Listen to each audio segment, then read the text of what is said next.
Everyone wants to know the secret for living longer.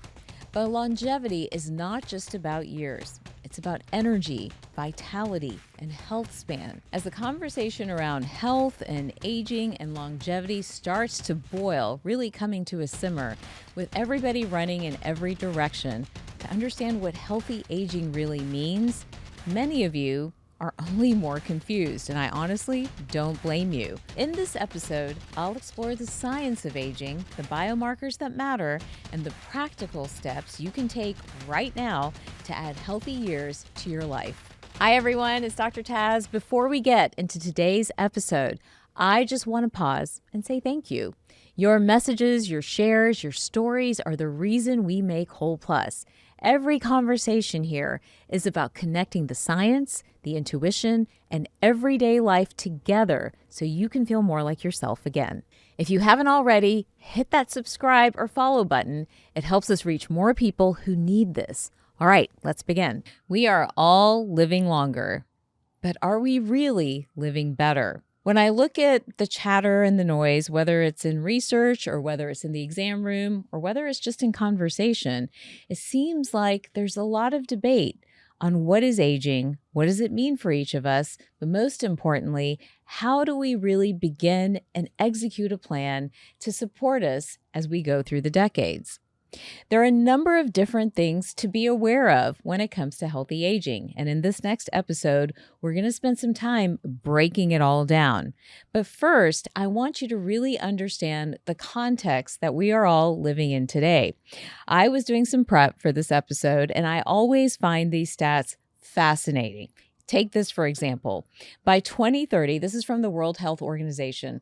By 2030, 1 in 6 people, think about that, guys. 1 in 6 people will be aged 60 years or over. But by 2030, they expect that population to double, meaning by 2050, the number of people aged 60 or older is expected to double to 2.1 billion people globally. That's a lot of us in that aging demographic. And what's even more interesting, maybe disturbing, we already know about the declining fertility rate, but they are actually saying between the years 2030 and 2050, there will be more people over 60 than there are children under 5 years of age. We are obviously in an era or a season where we are getting older and our planet, our globe, will be populated by people over 60. Let me throw one more stat at you while we're doing this. Not only will we have an increasingly older population, but about 80% of that population will be living either in a middle-class income or at poverty or below the poverty line.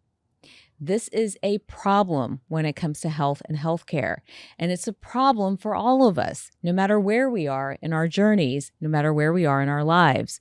Because if we have a sicker, older population that's not vital, not full of life, well, it's going to, at the end of the day, impact each and every one of us.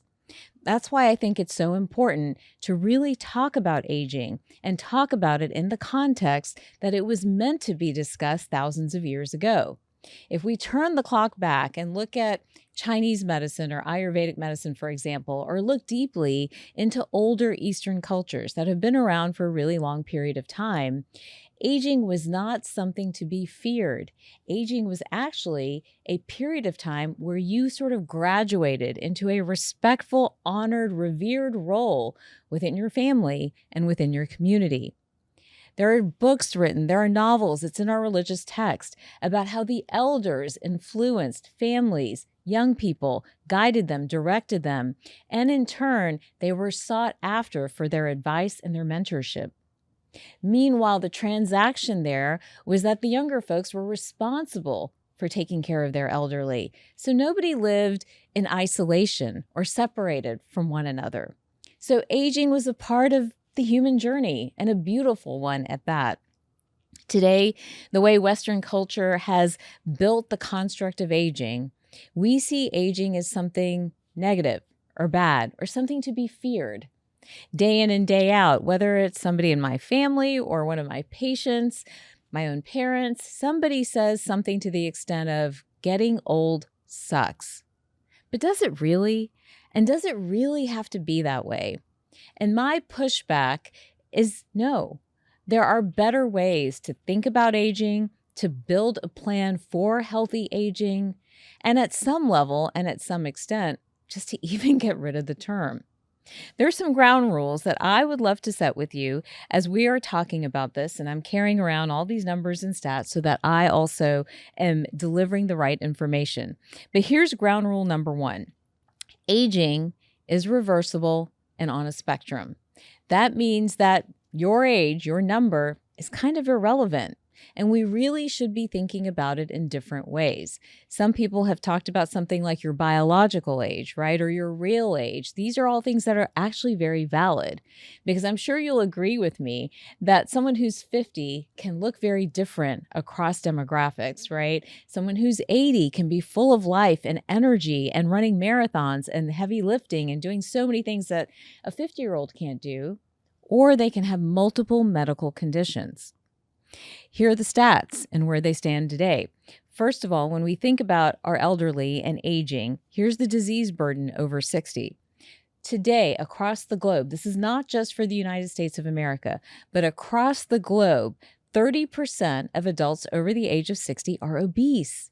That in itself is a health risk. Think about the inflammation, all the cardiovascular implications of metabolic disease that go along with that. 93% of our population over 60 has one chronic disease, and 80% has two. So the disease burden intensifies, increases, and many people just feel so frustrated by all of it. I have patients coming in all the time over 60, over 70, even over 80, and they feel so defeated by the medical system, by their pharmaceutical list, and by the care that's being delivered. I've got to share the story, and I don't want to ramble too much, but I have to share the story. I had a patient just the other day, 80 years old, had multiple medical conditions, including something called congestive heart failure. She also had cirrhosis of the liver, secondary to her congestive heart failure. As we discussed her care, tried to come up with a plan, tried to kind of line out and roadmap out a journey as we do at Whole Plus, I asked her to step up on my exam table so I could examine her, something that I thought was 101 when it comes to medical care. She looked at me perplexed and she said, "You're the first doctor who's asked to do a physical exam. We have a problem in medicine. We have a problem when we are not treating our elderly population like people, even when they are in the exam room. And things like a physical exam and a quarterback for your care is so essential to delivering proper care to somebody over 60, honestly, at any age. But I feel like for our elderly, they are also dismissed, just like women have been dismissed and children's care has been dismissed, and the entire medical system, I'm not going to get on my soapbox, has been broken." But let's get back to healthy aging. The root of healthy aging and the root of poor aging is all driven by one central process. I want you guys to realize that, as complex as all the information is out there, and as many twists and turns as we all do, trying to be like, well, what do I do? Like, what's the right diet? What's the right supplement plan? It comes down to one central concept. And that one concept is simply cellular aging. Aging is defined by the cells no longer being able to do the job that they were supposed to do. There are a lot of fancy words out there to describe this idea. We have words like free radicals being produced from cells that are dying, the idea of senescence, which means your cells no longer have the capacity that they once had before. We also use words like oxidative stress to describe the cells not getting the energy and the vitality that they need to function at every single level in your body. So cellular aging and what the health of your individual cells are is really what we should be talking about if we're going to have a conversation around longevity and aging. But I don't think that's how the conversation has been going.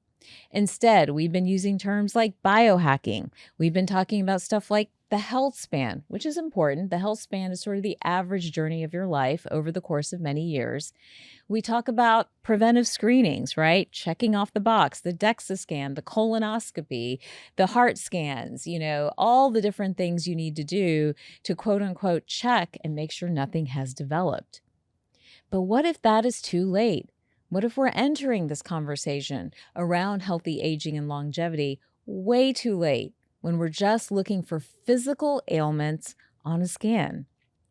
I want to push back on some of that and root everybody back into this conversation around cellular aging and what it means, how you fight it, how you beat it, and what is a logical, realistic, rational plan for healthy aging. We're going to define healthy aging and longevity as the reversal of cellular aging or cell death. Then there are a lot of different things to think about as we build this plan together. And here's what we're going to do. We are going to now apply the 5-body approach to healthy aging. And it's something we do at Whole Plus all the time. But I talk a lot about the 5 bodies. And as I'm talking, I hope you're somewhere where you can take notes and maybe write some of this down. Because as we're going along, I want you to pick just 1 or 2 areas of interest where you want to dive a little bit deeper into. And if you're 30 and listening to this episode, if you're 40 or 50, just because you're not 60 doesn't mean you get to exit. Because remember, if we're going to have a conversation around cellular aging, that actually begins earlier and earlier to support the cells in your body so they don't have senescence or cell death quickly. The 5 bodies that I talk about over and over again include the physical body, which most people spend the most time and energy on, or at least notice most quickly, right? That's your ability to move, ability to do the things you did before in life, right? How you pick something up, how you bend, how you walk, can you run, can you jump, all of these different things that we often take for granted. Really important part of a conversation around health and longevity and healthy aging. The second one is thinking about the mental or the cognitive body. I don't need to beat into the ground the epidemic that we are facing today with the death of the brain, right? Where we're seeing dementia and Alzheimer's at higher rates than ever before. And here's the scary part.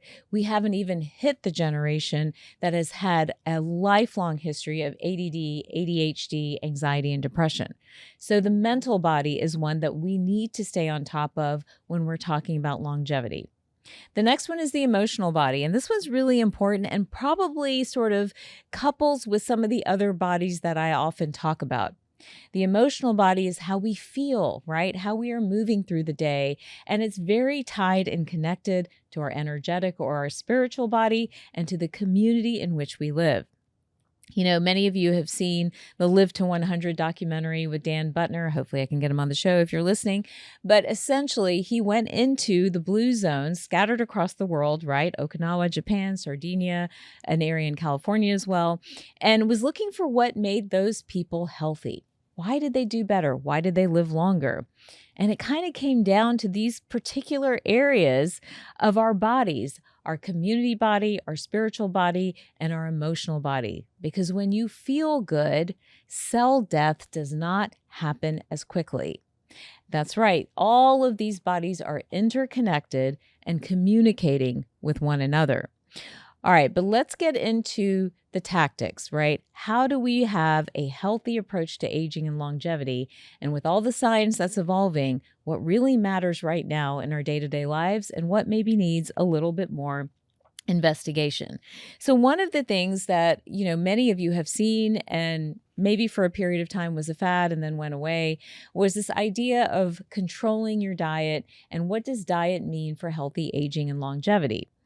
Diet, we're finding more and more in research, is so important when we talk about a healthy lifespan and really is one of the fundamental roots to prevent cellular aging. And it's rooted in a couple of ideas. First of all, your diet can determine the amount of inflammation in your body. Your diet can also determine what's happening with your gut and your gut microbiome. It also plays a role into another very important concept that we don't talk enough about and we don't test for in the exam room, which is detoxification. What is the liver load? Because again, all of these things are determining the rate at which, remember, aging is on a spectrum, they're determining the rate at which your body will age. If you are eating foods that support the microbiome, right, that sea of bacteria swimming in the gut that determine what is happening with every other process in the body, then you're going to have a longer cell half-life, meaning your cells are going to do better for you longer. If, on the other hand, you're eating a lot of inflammatory foods, right? We know these by now: fried foods, sugar, processed foods, packaged foods, all of these type of foods become the dominant source for your nutritional energy. Well, then in turn, your microbiome will shift, you will have more inflammation, you'll have earlier cell death. Moving on from just what you're putting in the body, it's also how you're digesting those foods. And that makes a big difference when it comes to your physical body. Making sure the gut is working well, you're going to the bathroom consistently, you have the enzymes you need. All of this becomes critical in a healthy aging paradigm. But here's what I see happening in the exam room, and I think it troubles me quite a bit. Many people start to go on one medication or two medications, or the next thing you know, they're on 5 or 6 medications. And all of those are in turn impacting gut health, liver health, and the ability of the body to balance the microbiome and keep those cells healthy and alive. That's why paying attention to food, gut health, liver health all becomes critical in a conversation around healthy aging.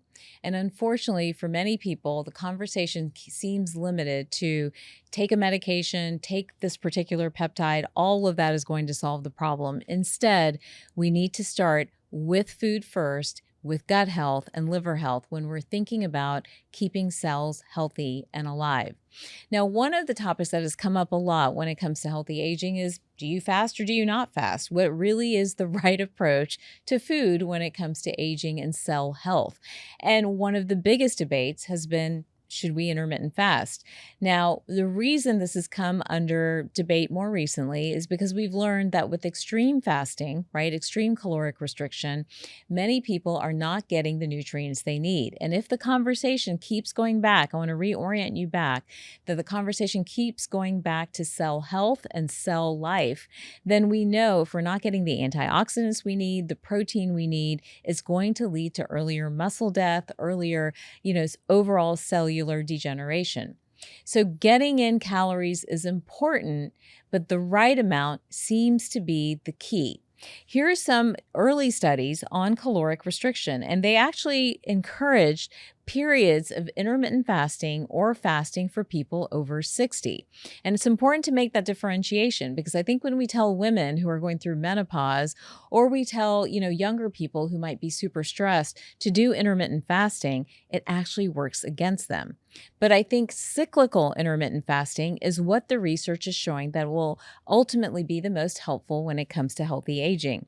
All right, this particular study said the calorie restriction model predicts that the onset of senescence, which remember is cell death, is delayed and life expectancy prolonged due to the ultimate effects of restricted food intake. Now, here's the kicker: restricted food intake without malnutrition.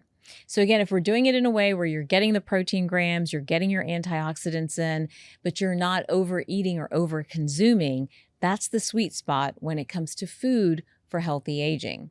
So I challenge each of you, when you're thinking about what you can do in the physical realm, right, with your physical body to protect your cells from aging early or from aging too fast, think about a diet that is efficient. It has to be calorically efficient. And I think that is a better way to think than thinking calorically restricted. When we're calorically efficient, we are thinking through the quality of the foods we're eating. Are you getting the right amount of protein? Are you getting foods that are vibrant and deeply colored so you're getting all those great antioxidants in?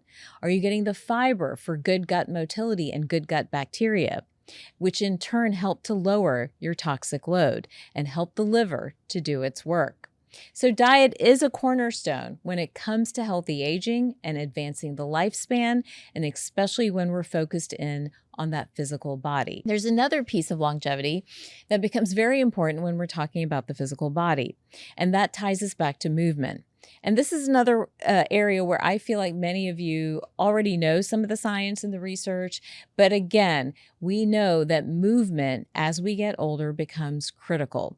We find that elite athletes in research actually have a longer lifespan, with a caveat. Athletes that are stressing their body, right, exerting their body too much, actually have more inflammation. But so do those who are sedentary and not moving on a regular basis. So many studies throughout research are showing over and over again how movement is key in really helping to reverse aging and improve the health span. So having some sort of movement plan becomes, again, like a 101. So before we start talking about all the fancy stuff that's out there, and trust me, there is a lot of stuff out there, right? We've all read about the guy who's trying to reverse his age and, taking 30 supplements a day and hooking himself to, 5 different IVs. We know all that is out there. But before we get there, these fundamentals with the physical body, when it comes to the right diet, watching calories, but counting quality calories, cycle fasting periodically, getting in those antioxidants and protein, and then moving multiple times throughout the day. And I can't stress that enough. I feel like many people do 1 walk a day and think that's enough. But walking was a basic necessity of the human body. So your walk sometimes doesn't count. Your walk is like a basic thing that you should be doing regardless. And we were actually meant to walk throughout the day, not just walk for 40 minutes and then sit back down. So if you have a sedentary job or a sedentary lifestyle, do your walk, but you probably need to do at least 2 walks a day, maybe 1 in the morning and 1 in the evening, to really get the body moving to prevent aging. Let's move on from diet and movement to talk about one other pillar of the physical body that's incredibly important, and that's sleep. We know that as we age, many people have more and more difficulties with sleep, and some of that's due to the hormone decline. Some of that is due to the nutritional decline as well. But again, focusing on good quality sleep protects the brain, helps with blood sugar and insulin control, and at the end of the day can be a determinant of what that mental body, right? Remember, the second body is going to do. So if you can keep those 3 main ideas in mind, your physical body really being driven by your diet, by your gut health, by your toxic load, in turn your movement and your sleep, take a moment to evaluate what you are doing in those particular categories. You're already on your way to reversing your actual biological age. And again, I don't even like age. We got to think of a different number than that. So the physical body, again, driving cellular health, driving cellular age, reversing or increasing your health span, and influencing your chronic disease burden. Now, we could end the episode right here, but there is so much more to talk about when it comes to longevity and your health span. The next piece that we have to address is talking about the mental body. I mentioned dementia and Alzheimer's earlier. I think the more we think about this and we look at this epidemic and we know that we have an aging population on our hands, we have to talk about how to protect the brain. My father right now is suffering from dementia, and to watch him change, from being able to remember us and talk to us and being excited and happy to now kind of sitting and staring at walls, it's heartbreaking. And I know so many of you have shared similar stories with me as well. How do we prevent this? How do we keep the mental body active and engaged? At a cellular level, what we are seeing is the same thing that I've been talking about: cell death, the cells not being able to handle the load of toxins or environmental exposures or whatever else they've dealt with through the lifespan. But that cell death can be prevented and can be improved. Again, the earlier we act, the better. I know so many of you come in fearful because you have the genetics of something like Alzheimer's, right? You have ApoE4. It's not a sentence. It's not a determination. It's not a yes, you're going to get this disease. Instead, it's a wake-up call to say, hey, let's be proactive. Let's understand how to prevent cell death when it comes to you and your brain. One of the things that we've seen over and over with Alzheimer's and the progression of Alzheimer's dementia or regular dementia is this idea of cognitive reserve. And research is getting super fascinating with this idea that you can build your cognitive reserve at an earlier age. This is why I'm worried, by the way, about our mental health crisis and all the folks on ADD and ADHD medications. Do they have the cognitive reserve to push them into the later decades of their life? Building cognitive reserve is about, again, improving that nutritional and physical body, but it's also about engaging in activities that challenge you and force you out of a comfort zone, create kind of that growth mindset, so to speak. So cognitive reserve is something that when we are putting together a plan for longevity, we need to be thinking about, again, before we get into some of the technological and fancier advances of today. The other part that's fascinating to me is the connection to the aging brain and something called dopamine, right? Everybody knows dopamine, the feel-good neurotransmitters. Research is evolving now to tell us that people or some of our elders who don't have good dopamine metabolism, meaning they are not feeling good, right? How it all connects back to the emotional body, and they're not metabolizing their dopamine effectively, actually see more rapid acceleration of brain aging. Here's a direct quote from a study. Aging is associated with declines in multiple components of the dopamine system, including loss of dopamine-producing neurons, atrophy of the dopamine system's cortical targets, and reductions in the density of dopamine receptors. Together, these findings support a model where if we could upregulate dopamine synthesis, it is a mechanism to develop cognitive reserve and cognitive resilience, important words, in healthy aging.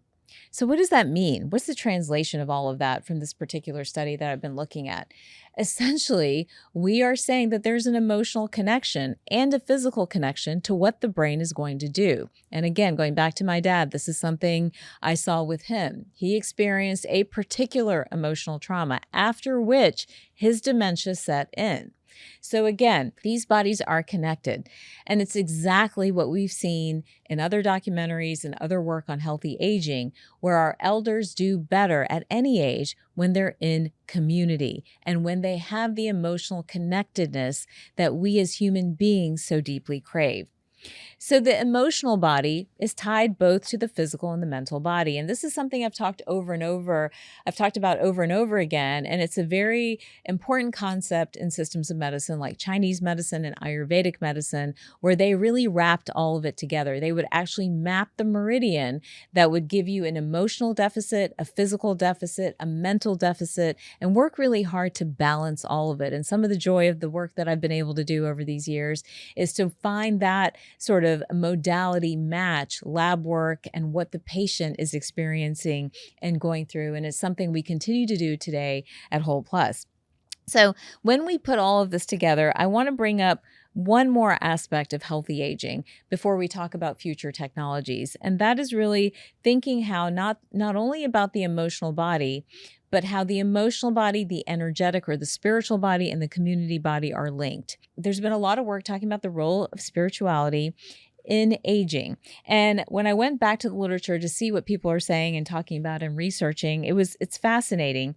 And here's again, this is coming from the AFCC, which is Age-Friendly Cities and Communities, talking about faith spaces, right? Faith-based spaces are vital, but overlooked forms of social infrastructure that support older adults. They are especially important for the marginalized and minoritized groups who may face barrier to mainstream services. So I want us to think about this in a broader context. I already started the episode saying that 80% of our elders are going to be sort of in the middle income or lower income or at or below poverty line in the future after 2030, right? But how do we reach them? Do they have access to fancy food and exercise programs and all the other, technology that's out there right now? Probably not. But if we could boil it down to giving them access to foods that are clean and whole, movement programs, right? And supportive communities that actually include faith and faith-based initiatives, they would have a much better chance of healthy aging and dopamine regulation and slower rates of cell death than we might be seeing right now. And I think that's the hopeful message here, is that there's so much that can be done across the spectrum, right? Across the socioeconomic spectrum, if we put our heads together and really come up with a coordinated approach. And that's why this 5-body holistic approach to me is something that we've got to adopt to deal with the future of medicine. We no longer can say, take a statin, take metformin, take a GLP-1. These are your answers to healthy aging. That is a very limited view on what it means to age when we're not acknowledging this very critical component of aging. Lastly, I want to talk about where aging should go in the future. Now, even in practice, I'm always so intrigued by all the things we can do, right? We can do IV vitamin therapy to improve cell health. We can do peptides now that are regenerative and seem to play a role in minimizing inflammation. Everything from BPC 157 to peptides that improve growth hormone to preserve muscle mass to hormone replacement therapy. All of these have a role in the context of the right patient, but we can't do blanket approaches, right? I can't, in good conscience, tell everyone to go on hormone replacement therapy or everyone take a GLP-1 and everyone go on a peptide, right? These are things that need thought and they need some consistent strategy. So that's the one-on-one interaction that should be happening in our exam rooms of the future. And we are determined to make that a reality for all of you.